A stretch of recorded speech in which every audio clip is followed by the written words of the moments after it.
Coming up on Phillies Nation, presented by BQ Basement Systems, Pat and Corey discuss the Phillies' attempts to find talent on the international market and which player could be next.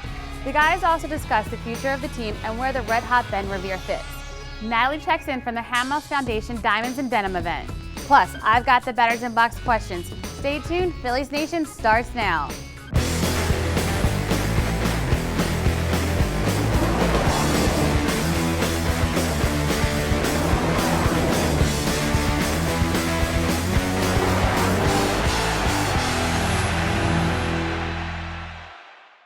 Welcome in, folks. It is the latest Phillies Nation presented by BQ Basement Systems. Corey Simon, Pat Gallen here with you at the Fieldhouse Sports and Beer Hall. Well, today we're going to look to the Phillies' future, which does not include Rusney Castillo, the Cuban outfielder who signs with the Boston Red Sox. 7 years, $72.5 million. He's got good power, not great power, but he's known more for his speed and his defensive abilities, and it looks like he's going to be a center fielder. Why didn't the Phillies get him? Well, I think there were several reasons. One, you mentioned the center field defense. That is seen as his best skill. And the Phillies, like it or not, seem to be intent on moving forward here with Ben Revere. He's hitting .315 on the season, red hot since the end of June. So adding a guy like Rusney Castillo, it's kind of adding to one of your few strengths, I guess you could call it. So the Phillies have a lot of other work to be done right now. The bidding, too. That was another aspect of it. A lot of money, yeah. When it first popped up that Rusney Castillo was coming to America, coming to Major League Baseball, people were thinking maybe between $40 and $50 million, something close to what Yasiel Puig signed for, 7 years, $42 million. But what we saw is that because it was all major market teams in the hunt for him, the Tigers, the Red Sox, the Yankees, the Cubs, the Phillies. Bidding got out of hand. Up and up and up, and it ended up at $72 million, which is the largest contract ever handed out to a Cuban free agent. More money than Jose Abreu got. All right, so there's another guy that the Phillies are looking at. That's Yasmany Tomas, and he's a big guy, and he's more known for his power. 6'1", 230 pounds. He's 23 years old, and he's at a 70 on the 20 to 80 power scale, according to scouts. So it looks like the Phillies could jump in on him because, as we know, they need that power. Right, and he's more of the prototypical corner outfield bat, a guy who could come in, play some left field. He's hit for some power over the last couple of years in Cuban's Serie Nacional, but I think Tomas fits the Phillies' needs better because, look, Dominic Brown has had a lost season. He's, just continued to play poorly both at the plate and in the field, hitting .226 with an OBP under .280. He actually ranks in the bottom 5 in all of baseball, Brown does, in batting average, OBP, slugging, OPS among qualified players. So if there's one area you could pick out on this offense that the Phillies must improve, it's left field. And, Yasmany Tomas could provide that. And I do think that the Phillies should be looking to this international market. He's a guy who's going to be a free agent once the winter hits, okay? This is one of the few avenues you have as a Major League Baseball team to add young impact talent at a price that is manageable. I mean, Tomas might be in the range of like a $75 to $77 million contract. That's a lot better than giving a guy $100 million plus. All right, now if they do bring in Yasmany Tomas, what then happens with the outfield? Who's the odd man out there? I mean, I know nothing is etched in stone because you have Brown, who's been struggling. You have Darren Ruff, who they really don't, it doesn't seem like they know what they want to do with him. So who's the guy that you think is the odd man? Well, first off, if they were to sign Yasmany Tomas, they wouldn't be signing him to be anything other than an everyday player. You're not going to give a guy that much money for them not to be an everyday player. So really, when you look at the short term, when you look at the 2015, if they were to add him through free agency, Tomas, you're probably looking at a starting outfield of Ben Revere in center, Marlon Byrd in right, Yasmany Tomas in left. And whether that means Dominic Brown's traded, or whether that means Dominic Brown's a bench player, or even sent to AAA to just kind of refine those skills, he's done nothing this season to warrant playing time, even in September, much less next season. You're absolutely right about that. How about Ben Revere? Red hot in August, hitting .333. We know he's known more for his defense than anything, but he has been red hot at the plate. He isn't walking, and that's a problem. But with the bat, I don't think anyone expected him to be this hot. But the defense, at times, he looks like he's okay, and then it's suspect. We really don't know what to take from what Ben Revere is doing right now. But with him, he's had a solid all-around season so far. Is he in 2015? Is he a definite? Yeah, I'd have to imagine. I don't see any way the Phillies are going to get rid of him just because, if Ben Revere was hitting like .281 with a .304 on-base percentage, something like that, it's a little bit easier in the offseason to say to yourself, you know what, the defense is suspect, he doesn't have an arm, he doesn't walk, he doesn't hit for power, maybe he doesn't fit in. But if Ben Revere is hitting .315, and look, is that enough, though? Is .315 enough? I think it is. I think it's definitely enough because if you look at Ben Revere's on-base percentage right now, it's like .336, which is 20 points higher than the National League average. Sure. So this isn't the same game it was in 2001 where everybody had a 350 plus OBP. With Ben Revere, since June 26, he's at 368. Since June 26th, Denard Span of the Nationals has hit .357, okay? Denard Span has scored 15 more runs because he has a better lineup around him. Ben Revere scored something like 21 runs over that span just because there's such little depth in this Phillies lineup. They don't have a lot of power bats, so if they had a lot more around him, I think his accomplishments would look better. Sure. And that's why you probably have to keep him in the fold to see what you can do with him. Okay, so it looks like Ben Revere is in, but big changes need to be made throughout the Phillies roster. And I think it starts in the bullpen, actually, with Ken Giles taking over for Jonathan Papelbon as the new closer. They've got to see that if he can do this on a full-time basis. We know the numbers that he's put up so far this year have been outstanding, but can he do it in the 9th inning? Well, so this is my thing with Giles and Papelbon. Yes, Ken Giles has been phenomenal this year in his rookie year, but again, you don't trade Jonathan Papelbon. You don't get rid of him unless you get something of value. Jonathan Papelbon has a 1.49 ERA this season. He's finished 41 games. He has a lower ERA with the Phillies than he had with the Red Sox, if you can believe that. 2.32 with the Phils, 2.33 with the Red Sox. Sure.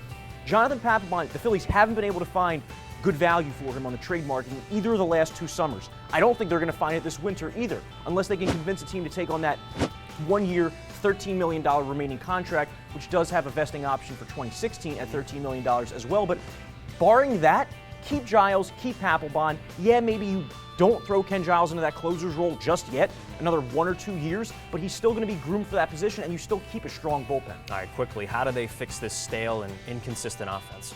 You know, there is just nothing there in free agency. There's, maybe you try to trade for a guy like Drew Stubbs of the Colorado Rockies. He's a guy who's kind of coming into his own in his late 20s, but that free agent class does not excite me. Colby Rasmus, no thanks. Michael Kadire, no thanks. It's a lot of mediocrity, a lot of older guys. The only young guy who can still hit is Pablo Sandoval. I don't think the Phillies want him. You know what is exciting, though? That's Ian with Curt Simmons. Here's part 3 of that interview. You had some success in 1948 and 1949, but really got everything together in 1950. Was there any indication that year was going to be special in spring training or in the beginning of the year? Well, we were okay, but we had a lot of young guys. They call us the whiz kids, So Sure. The Dodgers were the cream of the crop, And see, in those days, they didn't have drafts or anything. They'd get good players, they could keep them. Right. You couldn't leave a team unless they sold you or got rid of you. So you didn't have any control. But anyway, we started playing well, and of course Roberts he was winning, and I started winning. And we just a lot of guys had good years. Jim Constanti was outstanding as our so-called closer and reliever, and he won 15 games that year, Most Valuable Player award.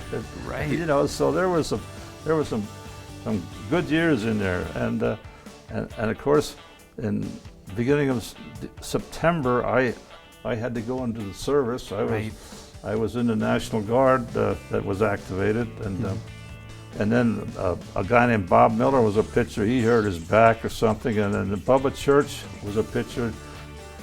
Ted Kluszewski was a big first baseman for Cincinnati. He hit him with a line drive, almost how it didn't really kill him or hurt his eye real bad. But so 3 pitchers were out, and Roberts, he's pitching like every 3 days or something. And finally he pitched the 10 innings in the last game of the season to beat the Dodgers. And so that's how we won the pennant. Were you able to follow along at all while you were in training? Well, I was in kind of boot camp out in Camp Atterbury, Indiana. So I would listen to the game on the radio, and that was before TV, of course. Sure. Well, they had TV around here, I guess. But so the last game of the season, I'm out. It's Sunday, and I'm out playing touch football with the boys because I didn't want to watch them. I didn't want to listen to the radio anymore. So Sure. We're playing touch football. The guy hollered out of the bag, "Hey, Sisler hit a home run! Phillies are up 4-1, and then they win the thing." So I got a call that night from the boys at their party, and most of them weren't too coherent. But Robin Roberts, he talked low. He said, "I'm tired, man. I'm going home." And his wife was pregnant with their first child, and she was. So they didn't hang around at the party too long. Our customers tell us it's important that they know who they're doing business with. Basement foundation issues are never fun, and finding a contractor that you can trust can be hard. That's why I founded BQ Basement Systems in 1997. We're the experts. in identifying and fixing problems in your basement, your crawl space, foundation repairs, and all things basementing. Have one of our certified inspectors out for your free evaluation and estimate. Visit us at bqbasementsystems.com or call us at 1-800-339-2070. Live sports. Craft beer. Great food. Good times. What more do you need? Every day is a party at Fieldhouse Sports and Beer Hall, the largest sports bar in Center City. Come to 11th and Filbert to see what you've been missing. Schedule your fantasy football draft party today. We're very excited to implement a program called 8 Weeks to Wellness. At Summit Spine and Wellness, we combine chiropractic care, massage therapy, customized nutrition, personal training, and meditation. If you want to improve your health, take the 8 Week to Wellness Challenge like Dan, who lost 32 pounds, 6 inches off his waist, and 94 points off his cholesterol. We use a customized wellness score to measure your health and develop a diet and fitness plan just for you. Call our office at 215-487-2500 and ask about getting set up for your wellness score. In a world where bankers have lost all interest, where robots and fat cats rule our fortunes, one woman will stand up and strive to do the impossible. Be treated like a person. Friends and neighbors will join her quest. Ordinary people will band together against the forces of corporate greed. And together they will form Philadelphia Federal Credit Union, already in a neighborhood near you.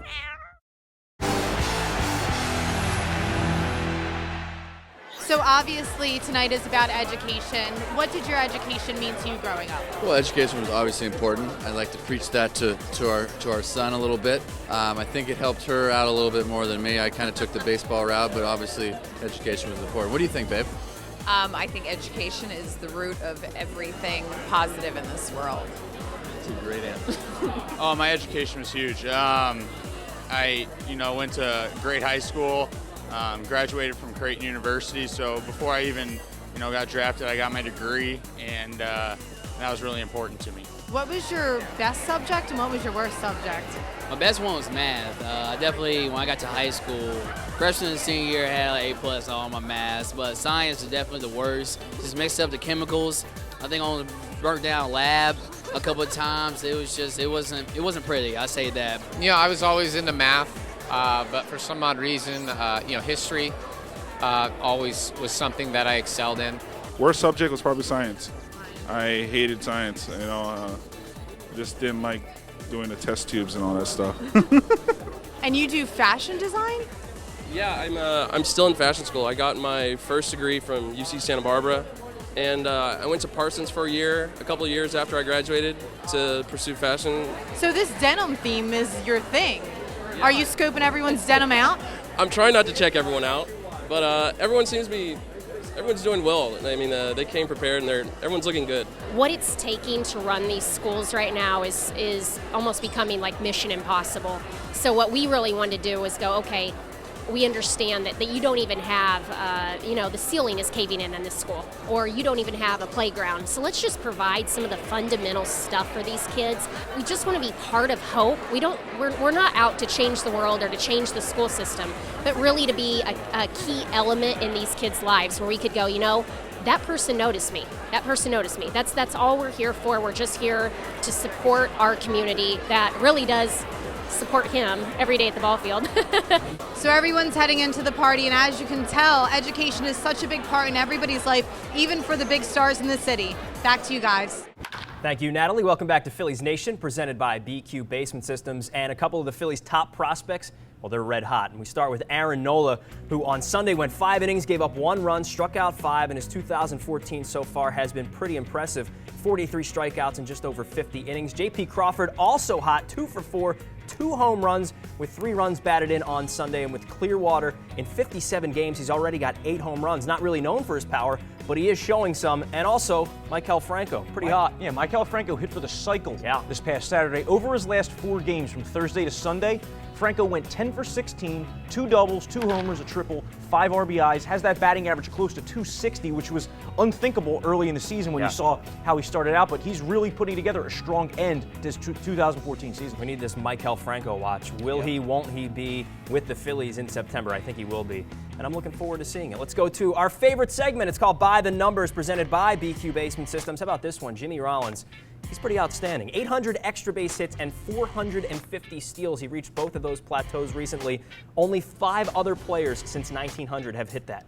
There's pretty good names there. Barry Bonds, Ty Cobb, Paul Molitor, Ricky Henderson, and Joe Morgan. A bunch of Hall of Famers. And you know what? A lot of people are going to say, oh, it's the longevity factor. You're an elite company like that in so many different categories. I think Jimmy Rollins just continues to build upon that Hall of Fame conversation. He might be in it. And I think longevity these days goes to show you it's tough to play for 15, 16, really 17 years. And Ken Giles, we talked about him earlier, how impressive he's been through Sunday. A 1.42 ERA in 31 1/3 innings. Only 3 rookie relievers over the last 10 years have finished under 1.50 ERA and over 30 innings. Kevin Segras with St. Louis in 2014. Alexi Ugando with Texas in 2010. Brad Ziegler in 2008 with Oakland. Interesting. Not as elite company as the one Jimmy's in, but okay, I got a good one for you. There are 4 players in all of baseball through Sunday who had more than 25 home runs, more than 75 RBIs, more than 50 walks. Mike Trout, Giancarlo Stanton, of course, David Ortiz, and Lucas Duda. How about that? Lucas Duda. Who would have seen that coming at the beginning of the year? It's pretty outstanding that Lucas Duda has been able to be that productive for the Mets at first base. That's pretty funny. Let's go to fantasy baseball, brought to you by DraftKings.com. Hey, you know, fantasy football season is coming up, but with fantasy baseball, I went with Michael Kadire of the Colorado Rockies. He's back on the DL. Did your guy do better? He did. Drew Stubbs hit 304 for the week, couple homers, some steals, some doubles.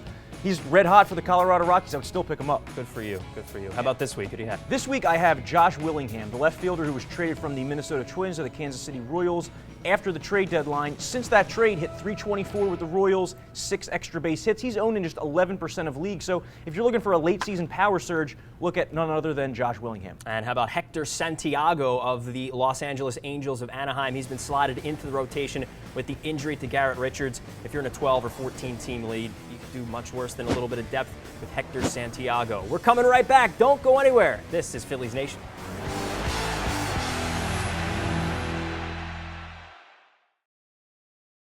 Travel is not the exciting adventure it used to be. I still love the destination, yet getting there can be a hassle unless you travel like the pros. Major League Vacations offers exciting personal or group travel options to your team's away game or your favorite vacation destinations. MLV does all the legwork.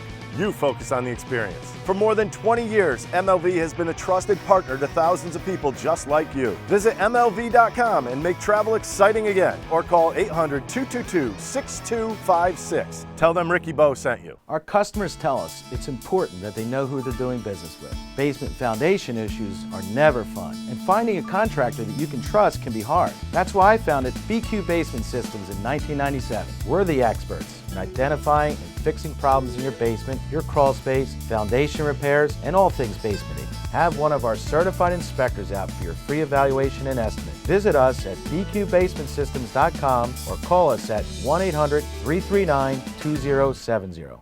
We're very excited to implement a program called 8 Weeks to Wellness. At Summit Spine and Wellness, we combine chiropractic care, massage therapy, customized nutrition, personal training, and meditation. If you want to improve your health, take the 8 Week to Wellness Challenge like Dan, who lost 32 pounds, 6 inches off his waist, and 94 points off his cholesterol. We use a customized wellness score to measure your health and develop a diet and fitness plan just for you.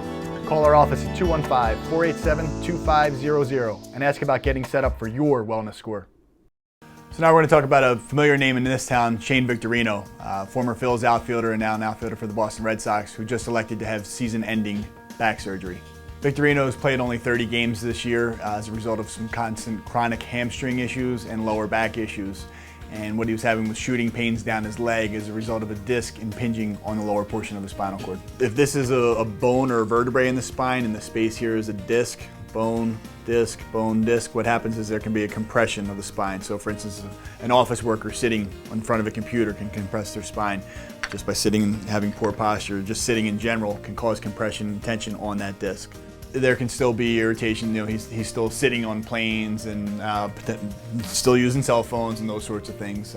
So he's not naive or numb to those other stresses that the rest of us are. So here is a view of, here's the front portion of the spine and the back portion of the spine, what are called the spinous processes. So if these are the lower portions of the spine, typically it's L4, L5, or L5S1, where the discs are most likely to be irritated or herniated. Many people hear the term bulging disc, herniated disc. Well, here's the disc material. If you think of that as like a jelly donut, what happens is there's a compression here, and that compression can lead to that disc material being squeezed out and irritating the bottom portion of the cord, or potentially the nerve root. And in Victorino's situation, the nerves coming out of the lower back innervate things like your bladder, colon, prostate, sex organs, as well as down the legs into the toes and feet. So he was having leg pain, burning pain down his legs because of the pressure of that disc on the lower portion of his spinal cord. But just from the day-to-day stresses and strains, swinging a bat hundreds of times per day over the course of the years. He's had a long career. It's a lot of torquing and twisting on the spine as well. So on top of the loading from gravity and from postural issues, and then the torquing of the spine and irritations, he's had issues with his hamstrings.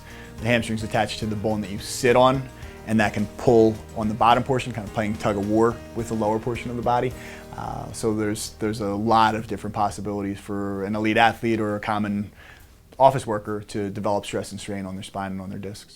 Welcome back to Phillies Nation. I'm Ryann Williams, and I'm here with Pat and Corey. And it's time for our Batters Inbox questions, where the guys debate your question and I'll pick the winner. Who's ready? I'm ready. I am too.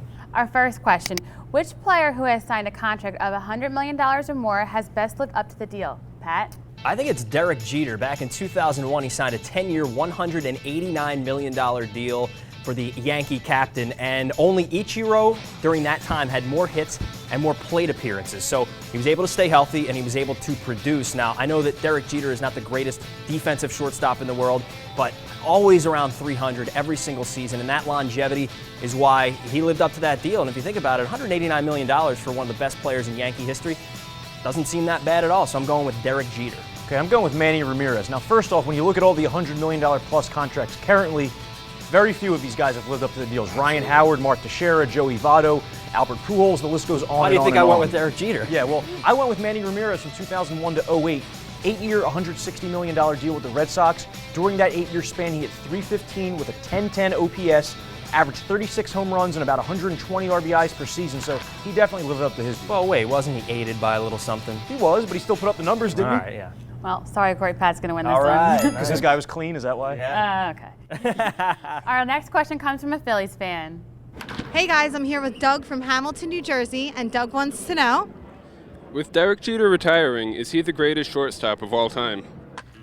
Okay, well, I do think Derek Jeter is the greatest shortstop ever, but I'm going to put a little caveat on it. He's the best shortstop ever who played his entire career at shortstop, because think about it, that removes guys like Cal Ripken from the equation, okay? Derek Jeter, among guys who played at least 90% of their career games at shortstop, first in plate appearances, first in hits, first in runs, first in RBIs, first in homers, first in doubles, first in batting average, second in OPS to Troy Tulowitzki. So when you look at all those numbers, when you look at all the off-the-field stuff, when you look at all the World Series he won, yes, he's the greatest full-time shortstop ever. All right, full-time, yes, but if you played around 75% of your games at shortstop, then no, because the best defensive shortstop I ever got a chance to watch, now I never watched Honus Wagner or any of these guys. You but didn't? No, I didn't. Jimmy Rollins, though, is probably the best defensive shortstop I've ever watched. Offensively, it's of course Cal Ripken. So knowing those two things, I can't say that Derek Jeter is the best shortstop I've seen of all time. But man, he's had a pretty impressive career with all those numbers that he threw down. Well, you're each going to get a point this week. Is that right? Yeah. We're split So this I week. do. That's an abbreviated week. You didn't get any points this week, though. I no? didn't. Not this time. Well, that wraps up our Batters Inbox questions for this week. Have a question? Leave it for us on our Facebook and Twitter page. More Phillies news is coming right up.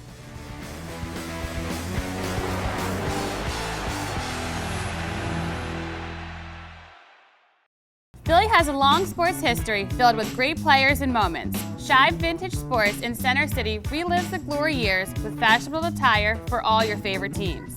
Separate yourself from the crowd with the hippest Eagles, Phillies, Flyers, and Sixers gear. Pick up some unique shirts featuring local teams of yesteryear, or come to fun events where you can learn about your favorite teams. So if you're a sports fan, then you need to check out Shibe Vintage Sports. Visit them at 13th and Walnut or shibesports.com. In a world where bankers have lost all interest, where robots and fat cats rule our fortunes, one woman will stand up and strive to do the impossible. Be treated like a person. Friends and neighbors will join her quest. Ordinary people will band together against the forces of corporate greed. And together they will form Philadelphia Federal Credit Union, already in a neighborhood near you.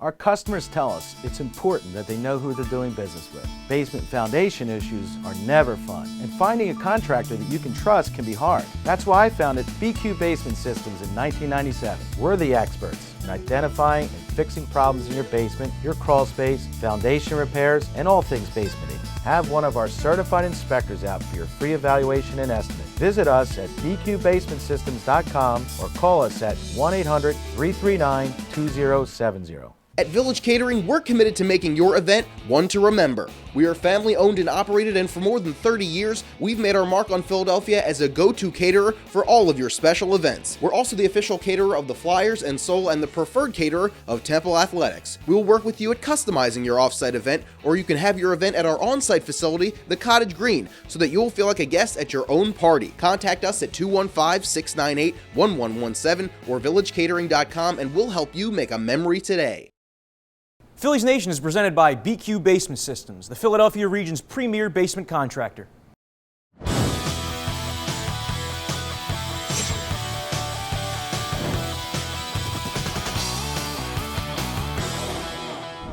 Hi, I'm Tommy Greene. Today we're going to talk about the toughest batter I ever faced. And I think there's more than one. There's I can give you three I'd like to give you an example of. Not in a specific order. One was Spanky LaValliere. Mike LaValliere was a catcher with the Pittsburgh Pirates back in the day. And I think my baseball probably looked like the size of my head coming in there, because every ball I threw him kind of come right by my head faster than I threw it. So he saw it pretty good. The other two are, these names are household names in the game of baseball. And unfortunately, we just lost one of them, and Tony Gwynn, Sr. He was one of the best hitters I've ever seen. Knew what to do with a baseball in the corners, inside, out, up and down, hit the whole fields. The only time I think I really ever got him out was when I finally decided to go down the middle of the plate. He hit ground ball to second, ground ball to short 4 or 5 times in a row. Besides, before then, he had 8 straight hit off of me or so. But the best hitter, probably pure threat, was Barry Bonds. Power to all fields.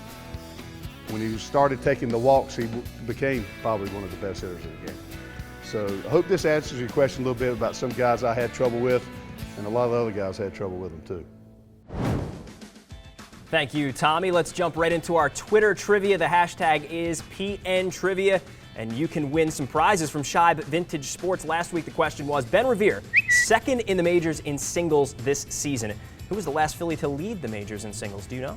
Was it Wes Helms in 2007?